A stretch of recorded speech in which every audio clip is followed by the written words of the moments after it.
I never thought I'd be the kind of guy to share something like this online.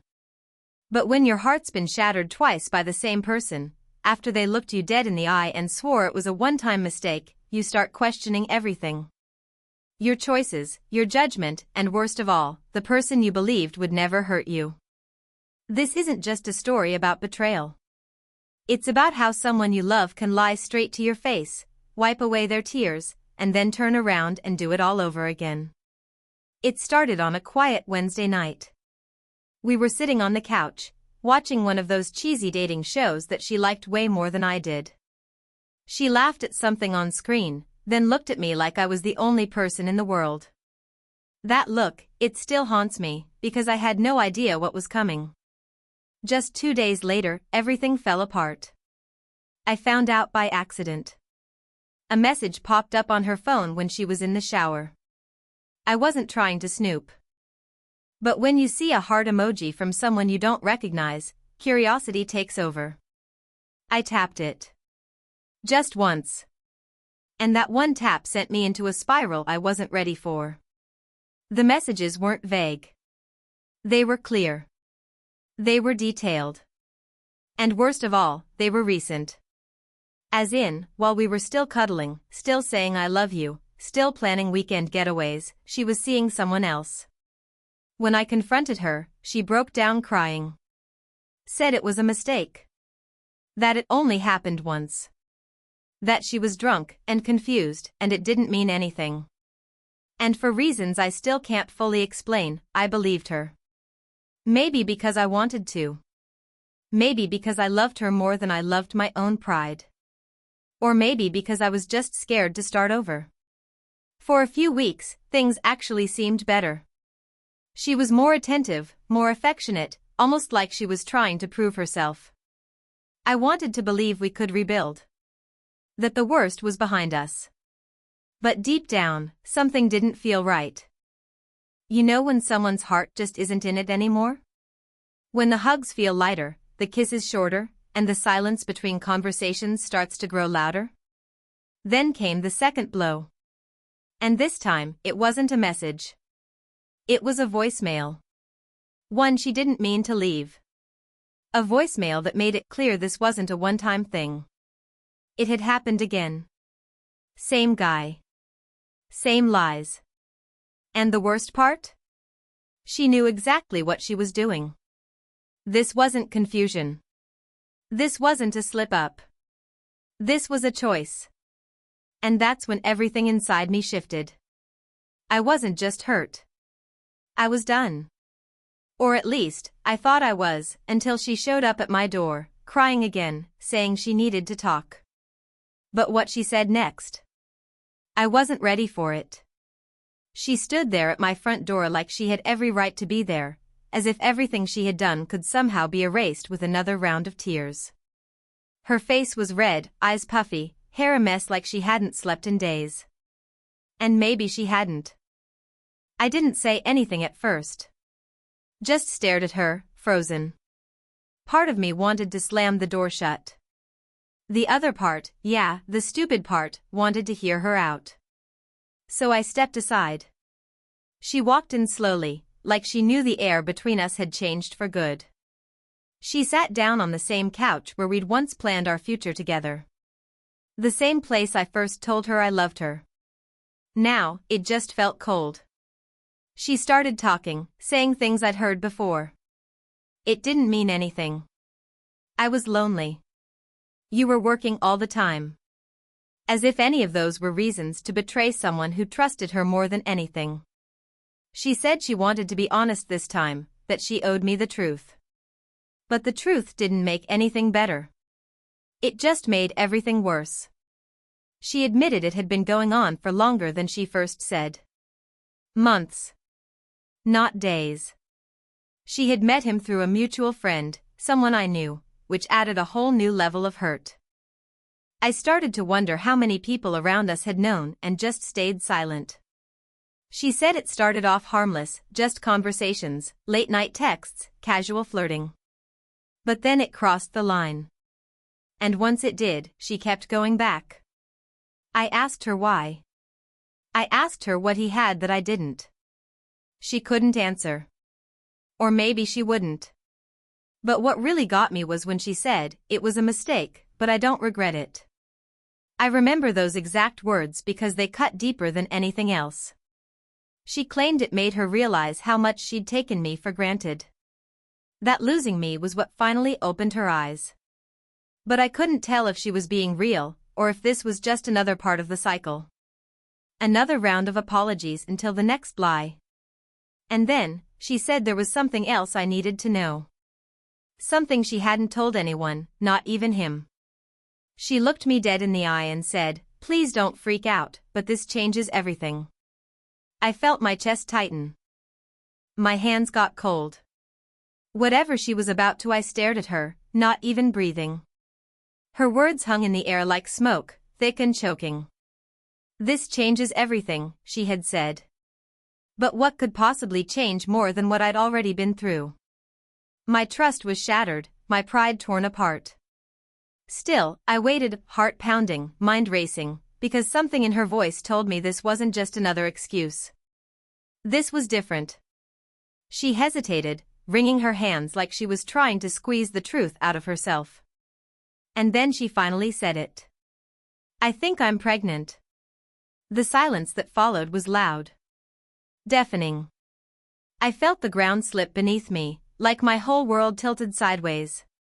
She wasn't crying now. She just sat there, quiet, watching me for a reaction. But I had nothing. No words. No breath. Just 1,000 thoughts crashing into each other. I couldn't even ask the obvious question. She knew what I was thinking. "I don't know whose it is," she whispered.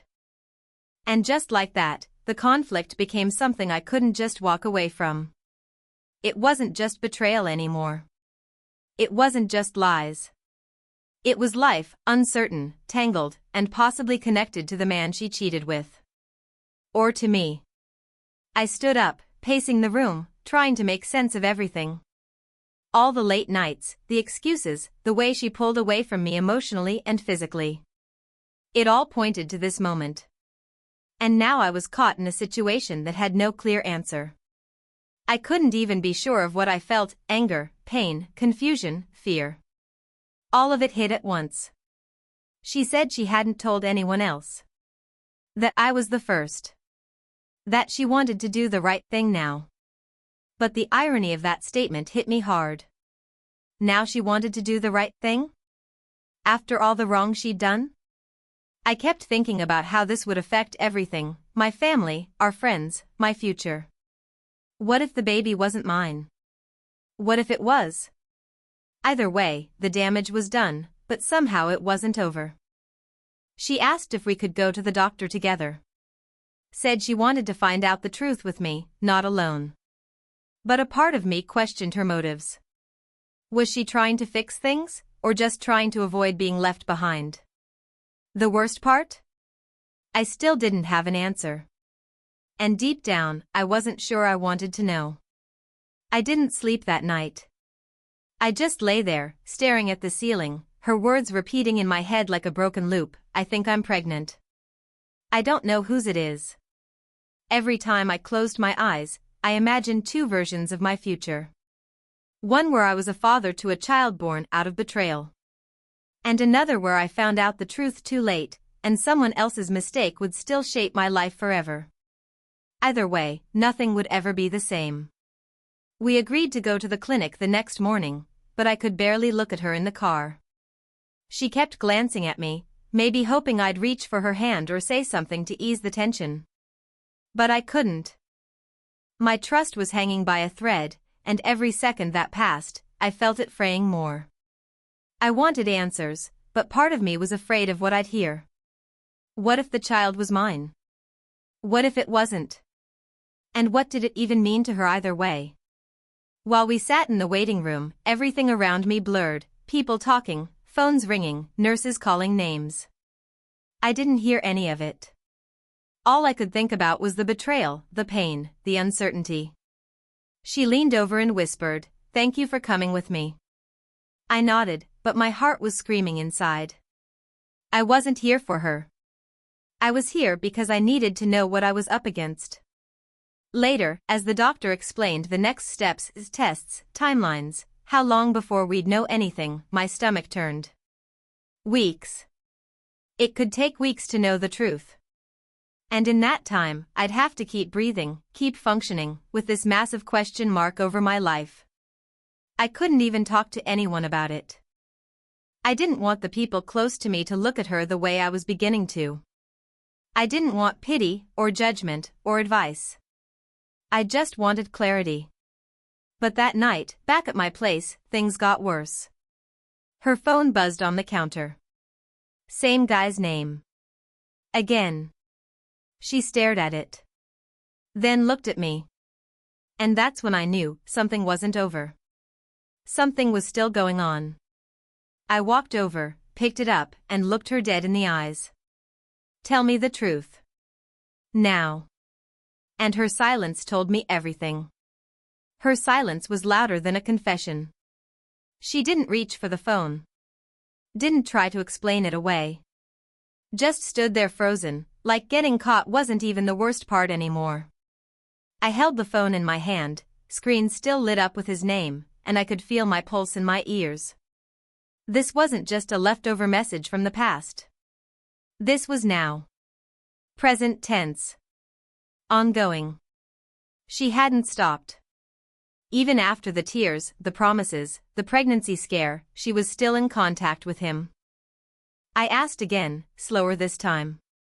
Are you still seeing him?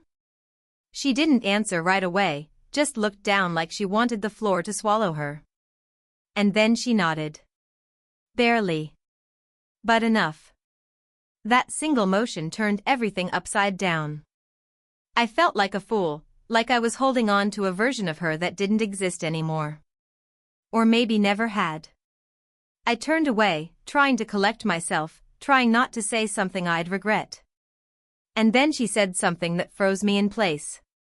You need to hear this part before you walk away. I laughed. Another part? What could possibly make this worse? She hesitated again, and then, barely audible, she said, he knows. I turned to her slowly. He knows what? She took a breath, tears forming in her eyes again. He knows about the baby. I told him, because I thought it might be his. For a moment, I didn't even move. Couldn't. It felt like my whole body had locked up. I had no words. No air. My throat tightened as my mind went spinning. She had told him. Before we'd even gone to the doctor. Before I even had a chance to process anything, she had already given that man, him, a version of the story I wasn't part of. You told him first? I said, almost in a whisper. She nodded again. And that's when the second twist hit. She stepped closer, voice shaking. He said he wants to be involved, if it's his. Just like that, the stakes skyrocketed. This wasn't just about infidelity anymore. It wasn't just betrayal between two people. Now there was a third man in the picture, one who could possibly be the father, and one who apparently wanted to step in. My life, my relationship, and maybe even my chance at fatherhood were now tangled in something I had zero control over. She tried to explain. Said she was confused. Said she didn't mean for things to go this far. But it was already too late. The damage had been done. And worst of all, I wasn't even sure where I stood anymore. Was I just an option now? A backup plan? Or was she just buying time, stringing both of us along while she figured out who would stick around? The doorbell rang. We both froze. She looked at me, eyes wide. That might be him. The doorbell rang again, sharper this time, slicing through the thick tension hanging between us. She didn't move. I didn't either. We both knew who it was. I felt a strange mix of dread and curiosity settle deep in my chest. My heart hammered as I took a slow step toward the door. When I opened it, there he stood, the other man. Calm, confident, but with an edge of uncertainty in his eyes, like he wasn't quite sure what to expect either. He looked at me, then at her. I wanted to talk, he said simply. The three of us stood there in silence, the air so heavy it felt like it would crush us. I swallowed hard, trying to steady myself. Talk about what? I asked, though I already knew. The pregnancy, the lies, the chaos she had pulled us into. She stepped forward, voice shaking but determined. I told him everything. About us, about the baby, about the truth I've been hiding. He nodded slowly. Yeah, I know. And I've thought about this a lot. His gaze met mine, unwavering. I want to be involved if the baby is mine. But I don't want to hurt anyone. Least of all you. I blinked, taken aback by his honesty. For a moment, I felt something I hadn't in weeks, clarity. This was raw and real, no masks, no lies. But even as I tried to process it, my mind raced ahead. Was this the kind of involvement she had imagined when she said he wanted to be there? Then she surprised me again. But there's something else, she whispered, eyes darting between us. Something I never told either of you. I held my breath. What else could possibly be left? She took a deep breath and said, "The baby isn't mine." The words hit like a punch to the gut. My stomach twisted, confusion and shock flooding every part of me. What do you mean? I asked, voice barely audible. She looked down, ashamed. I had a miscarriage a few weeks ago. The pregnancy scare, it wasn't real. I didn't want to tell either of you because I was scared of losing everything. I stared at her, trying to wrap my mind around it. All the pain, the fights, the lies, it had been for nothing. There was no baby, no complicated custody battles, no future intertwined with a stranger.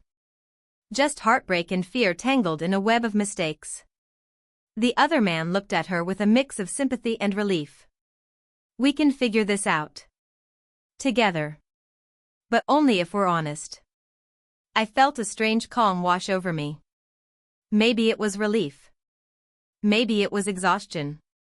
Or maybe it was the beginning of something new, something honest. Before I could say anything else, she added quietly, "There's one more thing.